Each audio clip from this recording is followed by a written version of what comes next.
السلام عليكم ورحمة الله وبركاته. إن شاء الله بنكمل تمارين 7 من كتاب المعاصر. كان وقفنا عند الأسئلة المقالية رقم 5. عين أصغر قياس موجب لكل من الزوايا كالآتي، ثم عين الربع الذي تقع فيه كل زاوية. أول زاوية سالب 56. طيب نرسم قدامي المحاور الرئيسية ونكتب عليها الربع الأول، الثاني، الثالث، الرابع. الثيتا أو الزاوية لما تكون أكبر من الصفر وأصغر من 90 بتكون في الربع الأول. لما بتكون أكبر من 90 وأصغر من 180 بتكون في الربع الثاني. لما تكون أكبر من 180 وأصغر من 270 تبقى في الربع الثالث. إذا كانت أكبر من 270 وأصغر من 360 يبقى في الربع الرابع.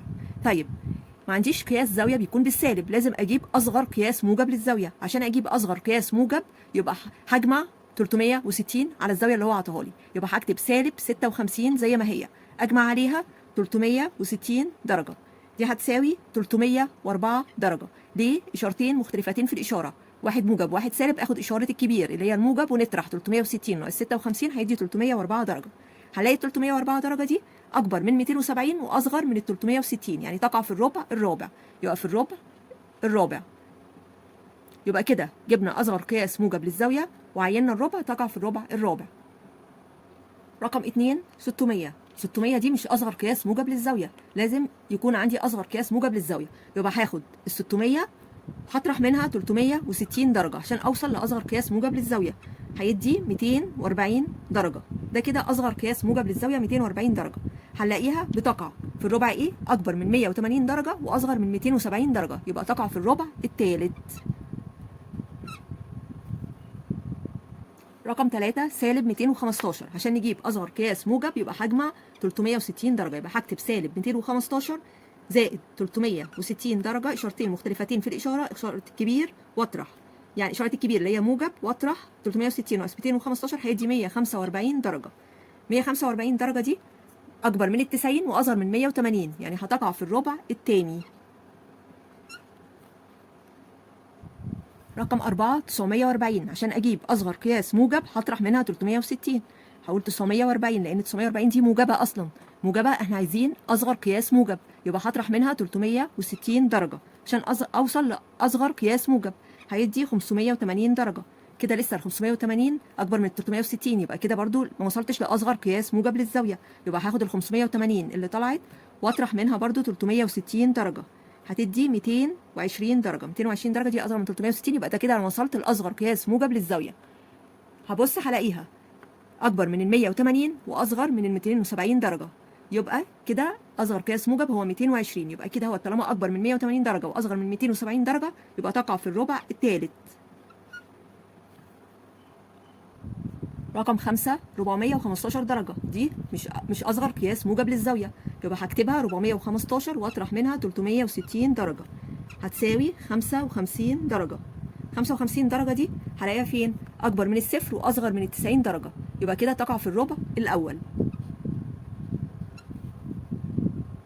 رقم 6 سالب 870 درجة. عشان نجيب أصغر قياس موجب يبقى هجمع عليها 360 درجة، يبقى هنزل الرقم سالب 870 درجة، يبقى هجمع عليها 360 درجة، هتساوي إشارتين مختلفتين في الإشارة، هاخد إشارة الكبير هنا السالب وهطرح 870 ناقص 360 هيدي 510. طب كده لسه بالسالب، يبقى هاخد السالب اللي طلعت لي 510 هجمع عليها 360 درجة، هتساوي سالب 150 درجة. طالما لسه بالسالب يبقى هجمع عليها تاني 360 درجة، يبقى هكتب السالب 150 درجة اللي طلعت لي وهجمع عليها 360 درجة بإشارتين مختلفتين في الإشارة، هاخد إشارة الكبير هنا الموجب وهطرح هيدي 210 درجة، يبقى كده أصغر قياس موجب للزاوية 210 درجة. هلاقيها فين؟ أكبر من 180 وأصغر من 270 درجة، يبقى على طول تقع في الربع الثالث. رقم 7 1120 درجة و15 دقيقة. طالما عندي الدقايق هنا بالموجب يبقى كده ما عنديش مشكلة، يبقى هاخد الدرجات اللي هي 1120 درجة عشان أوصلها لأصغر قياس موجب هطرح منها 360 درجة، يعني هتساوي 760 درجة. ال 760 درجة لسه مش أصغر قياس موجب عندي، يبقى هطرح تاني 360 درجة هتساوي 400. طلعت 400 درجة، يبقى برضو لسه ما وصلتش لأصغر قياس موجب، يبقى هاخد ال 400 درجة دي هطرح تاني منها 360 درجة، يعني هتساوي 40 درجة. كده وصلت لأصغر قياس موجب اللي هو 40 درجة. ما انساش إن كان فيه 15 دقيقة، يبقى كده اصغر قياس موجب للزاويه عندي 40 درجه و15 دقيقه. احطها تاني، 40 درجه و15 دقيقه. هشوفها هلاقيها اكبر من الصفر واصغر من 90 درجه، يعني هتقع في الربع الاول. 8 سالب 590 درجه و18 دقيقه. طيب عشان نجيب اصغر قياس موجب للزاويه هناخد الزاويه هنا وما ننساش بالسالب، يعني سالب 590 درجه هجمع عليها 360 درجه هتساوي سالب 230 درجه. لسه ما وصلتش لاصغر قياس موجب لان الزاويه هنا بالسالب، لازم اخليها موجب وتكون اصغر قياس موجب. هجمع عليها تاني 360 درجه هتساوي 130 درجه. يبقى كده وصلت لاصغر قياس موجب للزاويه اللي هو 130 درجه. بس ما انساش في عندي لسه 18 دقيقه، بس هنا عندي بالسالب، ما ينفعش زي اللي فوق هنا كانت بالموجب فضفتها على طول. يعني ما ينفعش اقول 130 درجه و18 دقيقه. ليه؟ لان الدقيقه هنا بالسالب. هعمل ايه؟ هاخد ال 130 درجه دي احولها ليه؟ درجات ودقائق. احنا عارفين ان الدرجه فيها 60 دقيقه، يبقى هنقص من 130 دي، هنقص منها درجه، يعني هتبقى 129، لان 130 ناقص 1 هيدي 129 درجه. طب الدرجه اتحولت لايه؟ ل 60 دقيقه. يبقى ال 130 درجه اللي طلعت دي حولتها بقت 129 درجه و60 دقيقه، هي ال 130. هعمل ايه بقى؟ هطرح منها ال 18 دقيقه. ال 60 دقيقه دي هطرح منها ال 18 دقيقه. طب ليه هعمل كده؟ لان ال 18 دقيقه هنا بالسالب، يبقى هطرح منها ال 18 دقيقه. يبقى ال 60 دقيقه ناقص 18 دقيقه هتساوي 42 دقيقه. يبقى 60 ناقص 18 هتدي 42 دقيقه. يبقى كده الزاويه اللي عندي طلعت كام بقى، اللي هي اصغر قياس موجب؟ طلعت 129 درجه. وكام دقيقه؟ 42 دقيقه. دي كده باصغر قياس موجب للزاويه، 129 درجه و42 دقيقه. طيب هنشوفها بقى في انهي ربع يا ترى؟ هنلاقيها اكبر من ال90 واصغر من ال180 درجه، يبقى تقع في الربع الثاني. يبقى كده تقع في الربع الثاني. السؤال السادس، عين أحد القياسات السالبة لكل زاوية من الزوايا التي قياستها كالآتي. رقم 1 83 درجة.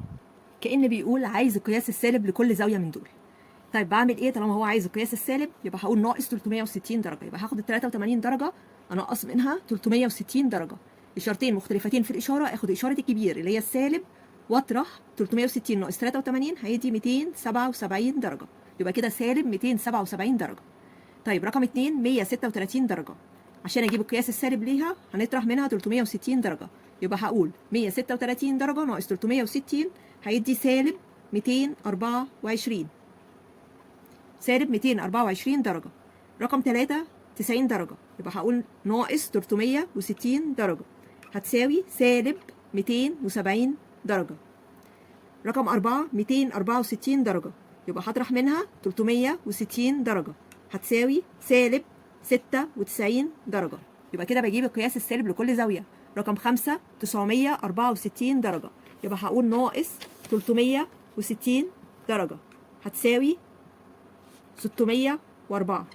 طب أنا لسه ما وصلتش للزاوية بالقياس السالب 604، يبقى هطرح منها تاني 360 درجة هتساوي 244 درجة. طب انا كده برضو ما وصلتش لسه للقياس السالب، يبقى هطرح تاني 360 درجة. يبقى هاخد ال 244 او الناقص 360 درجة، يبقى هتساوي سالب 116 درجة. كده جبت القياس السالب. 6070 درجة. برضو عشان نجيب القياس السالب ليها هقول ناقص 360 درجة هتساوي 710. طب انا لسه في القياس الموجب، يبقى هطرح تاني 360. يبقى 710 ناقص 360 هتساوي 350. لسه برضو في القياس الموجب، يبقى هاخد ال 350 دي هطرح منها 360. بقى كده اشارتين مختلفتين في الاشاره، هناخد اشاره الكبير اللي هي السالب ونطرح 360 ناقص 350 هيبقى 10. يبقى كده القياس السالب للزاويه 1070 درجه طلعت سالب 10. السؤال السابع، اوجد زاويتين احداهما بقياس موجب والاخرى بقياس سالب مشتركتين في الضلع النهائي لكل من الزوايا التي قياستها كالاتي. طبعا احنا عارفين ان كل زاويه لها قياسين، واحد موجب وواحد سالب. يعني كده كانه بيقول هات القياس الموجب للزاويه، اي زاويه هو عطاها لي، هات القياس السالب للزاويه دي. طب رقم 1 الزاويه 40 درجه. طيب هناخد ال 40 درجه دي مره هنجمع عليها 360 درجه ومره هنطرح 360 درجه. هنجمع 360 درجه ونطرح 360 درجه. يبقى اخدت الزاويه اللي هو عطاها لي ال 40 جمعت عليها 360 درجه طلعت 400 درجه. ده كده القياس الموجب. طيب 40 ناقص 360 درجة، مرة جمعت ومرة طرحت، طلعت كام؟ سالب 320 درجة. يبقى كده وصلت لقياس موجب للزاوية 40 وقياس سالب للزاوية 40، وفي نفس الوقت هم مشتركين في الضلع النهائي لأنها تعتبر زوايا متكافئة. رقم 2 150 درجة، برضو هجمع مرة عليها 360 درجة وهطرح 360 درجة. 150 زائد 360 هتساوي 510 درجة، ده كده القياس الموجب للزاوية 150. 150 ناقص 360 هيساوي سالب 210 درجة، يبقى كده جبت القياس الموجب والقياس السالب للزاوية 150 درجة. 3 سالب 125 درجة، جمعت عليها 360 درجة طلعت 235 درجة، وده كده القياس الموجب. سالب 125 طرحت منها ناقص 360 درجة بتساوي سالب 485 درجة، وده كده القياس السالب للزاوية سالب 125. يبقى كده القياس الموجب 235 درجة والقياس السالب سالب 485 درجة.